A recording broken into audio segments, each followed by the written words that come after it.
Friends எல்லோரும் எப்படி இருக்கீங்க? ஹாப்பி ஹோலி. இன்றைக்கி வந்து ஹோலி ஃபங்க்ஷனால் ஒரு ஸ்பெஷலாக செய்யலாம் அப்படின்னு சொல்லிட்டு சாதம் சாம்பாருக்கு ரெடி பண்ணி வச்சிட்ருக்கேன். ஸோ தக்காளி பேஸ்ட் மாதிரி பண்ணி வச்சுட்ருக்கேன். அப்புறமா வந்து கூட்டுக்கு எல்லாம் ரெடி பண்ணி வச்சுருக்கேன். கோஸு கிரவுண்ட்நட்டு எல்லாமே வந்து கூட்டுக்கு ரெடி பண்ணி வச்சுருக்கேன். இப்போ சமையல் ஸ்டார்ட் பண்ணி லஞ்ச் மெனுவை போடுறேன். அப்புறமா வந்து கூட்டுக்கு பவுடர், கூட்டு பவுடர் எப்படி செய்கிறது அப்படின்னு பார்த்தீங்க அப்படின்னா, கொஞ்சமாக கடலப்பருப்பு, உளுந்து, மிளகு, 2-3 காஞ்ச மிளகாய். நான் ஒன்று தான் போட்டிருக்கேன், ஏன்னா காரம் எனக்கு பிடிக்காதுன்னு சொல்லியிருக்கேன் இல்லைங்களா, காரம் அதிகமாக சேர்த்துக்க மாட்டோம் அதனால். ஸோ இதெல்லாம் போட்டு நல்லா இந்த மாதிரி வதக்கி தனியாக வச்சுக்கோங்க. ஆறின அப்புறமா 4-5 தேங்காயோட பத்தை இருக்குது இல்லைங்களா, குட்டி குட்டியாக, அதை போட்டுட்டு நல்லா வந்து மிக்ஸி ஜாரில் போட்டு அரைச்சி பவுடராக வச்சுக்கோங்க. இதில் பட்டை லவங்கம் வேணால் போட்டால் போடலாம். நான் பட்டை லவங்கம் பவுடர் வச்சுருக்கிறதுனால நான் இதை மட்டும் போடுறேன். கண்டினியூவாக வீடியோ போடுறேன் ஃப்ரெண்ட்ஸ், பாருங்கள். ஸோ பூஜா ரூமில் சாமிக்கு நைவேத்தியத்துக்கு எல்லாமே ரெடி பண்ணி வச்சாச்சு ஹோலி ஃபங்க்ஷனால். ஸோ இது பாப்பாவுக்கு வந்து ஃபங்க்ஷனுக்கு ரெடி பண்ணி வச்சுருக்கோம். பிஸ்கட், சாக்லேட் அண்ட் ட்ரை கோகனட்டில் பிஸ்கட்லாம் வச்சு அதில் ஒரு மாலை மாதிரி ரெடி பண்ணியிருக்கோம். Happy Holi friends. Hi friends, கூட்டு வந்து செய்யலாமா? ஃபஸ்ட்டு எண்ணெய், கொஞ்சமாக ஜீரகம் போட்டுக்கோங்க. போட்டுக்கிட்டா கூட்டுக்கு அரைச்ச பேஸ்ட் இதை வந்து போட்டுடலாம். இதிலே தக்காளியும் நான் மிக்ஸ் பண்ணிட்டேன்.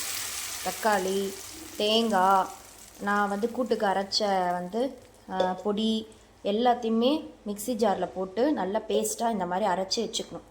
ஓகேங்களா?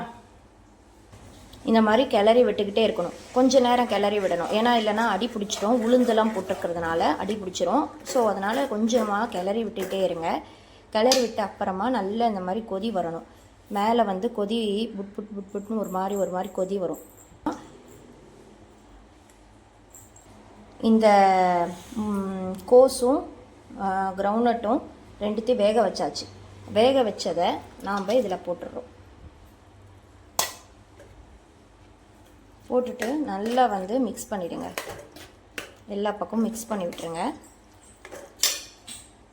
இந்த மாதிரி எல்லா பக்கமும் மிக்ஸ் ஆகிருக்கணும்.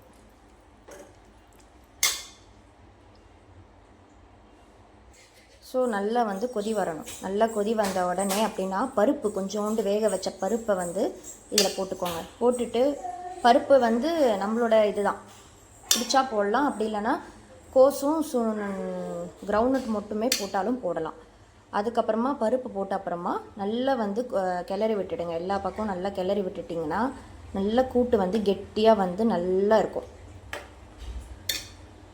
கொஞ்சம் அடிக்கடி வந்து கிளறி விட்டுக்கிட்டே இருங்க, ஏன்னா அடி பிடிச்சிடும். நல்லா கிளறி விட்டுட்டிங்க அப்படின்னா கொஞ்சம் நேரம் கழித்து நல்லா கொதி வந்துடும். கொதி வந்த உடனே கொஞ்சம் ஸ்லிம்மில் வச்சு திருப்பி ஒரு 4-5 கொதி வந்த உடனே ஆஃப் பண்ணிவிடுங்க.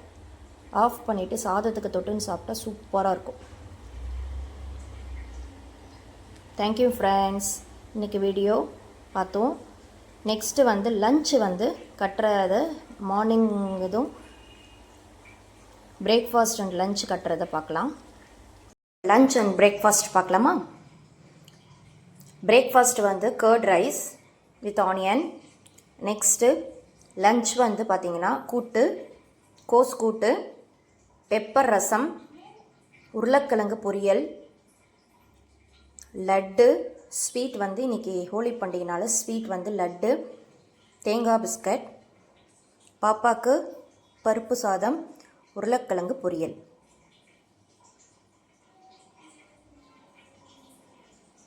இன்றைக்கி எல்லாருமே ஹோலியை ஜாலியாக கொண்டாடுங்க, என்ஜாய் பண்ணுங்கள். லைஃப்பில் ஒன் டைம் தான் ஒரு வருஷத்துலேயும் ஒரு ஃபங்க்ஷன் வர்றது. ஸோ ஜாலியாக என்ஜாய் பண்ணுங்கள். Happy Holi. Bye friends. Thank you. Subscribe and like. Thank you. Bye.